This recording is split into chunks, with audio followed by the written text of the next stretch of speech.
Chapter 19. Luke left Jen's that day with a pile of books and computer printouts clutched to his chest. "Some reading material for you," she'd said, "so you'll understand." Back in his room, Luke sat down on his bed and opened the first book. It was thick and carried its title in ominous black letters, The Population Disaster. The type inside was small and closely spaced. Luke read a sentence at random. "While debate continues over the carrying capacity of the earth," he skipped ahead.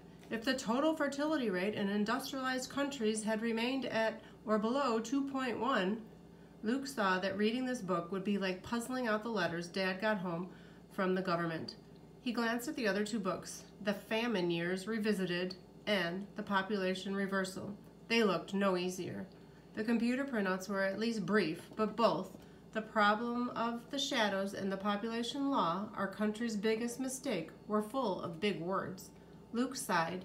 He was tempted to put the books aside and just ask Jen to explain them to him, and he might have, except for what she'd said as she'd begun handing them to him.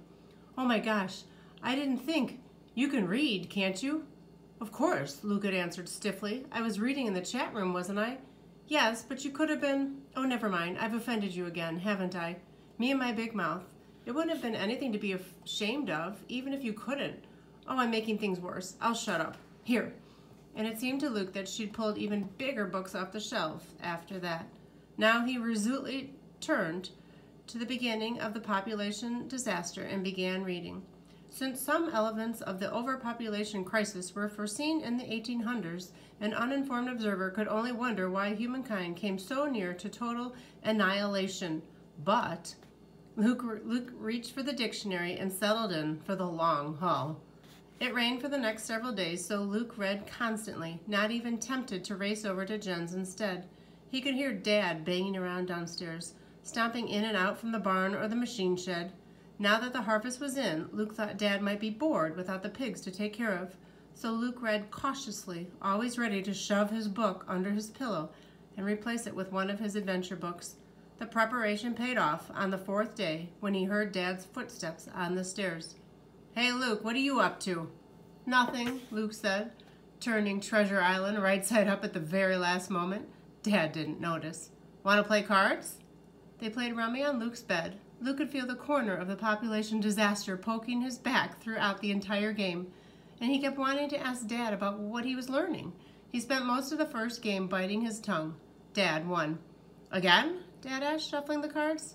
"If you don't have any work you've got to do. In November, with no livestock? Only work I've got now is figuring out how we're going to pay our bills once the hog money runs out.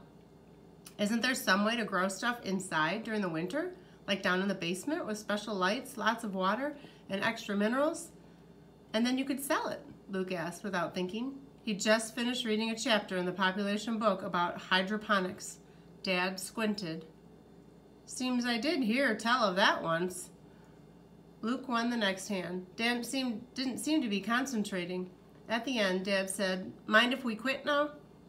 Luke was terrified Dad would ask where he'd heard of hydroponics, so he just said, "No problem." Dad left muttering, "Growing food inside. Luke wished he'd had the nerve to ask about the population law or the famines or even just some family history. Once he got past the dense language, the books Jen had loaned him were full of revelations. As best he could understand it, the world had simply gotten too full of people about 20 years earlier. Poor countries had it particularly bad, and people there often starved or were malnourished. But then something worse happened. Terrible droughts struck the parts of the world that always grew the most food. For 3 years, they grew almost nothing. People everywhere starved. In Luke's country, the government began rationing food, only allowing people to have 1,500 calories a day, and to make sure there was food, they seized control of all food production. They forced factories that had made junk food to crank out healthy food instead. They forced farmers to move to land that would be more likely to produce.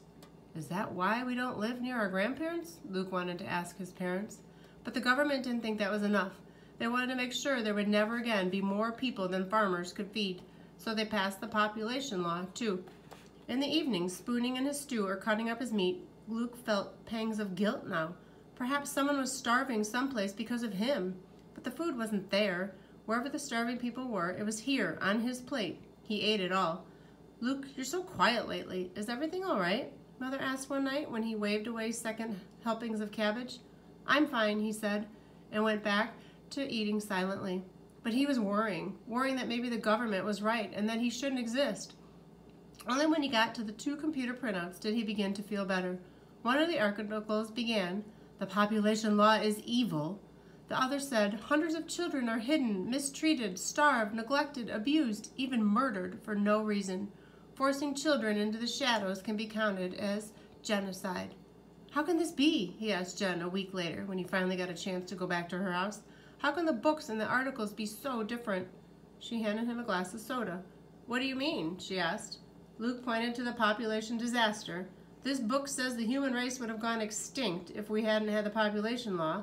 And this," he held up and shook the problem of the shadows article, "says the population law was totally unnecessary and cruel. It says there was plenty of food, even during the famines, except that the barons were hoarding it." But lately he remembered that Jen was a baron. "Sorry." Jen shrugged, not the least bit offended. "So what's the truth?" Luke asked. Jen shook potato chips into a bowl. "Well, think about it.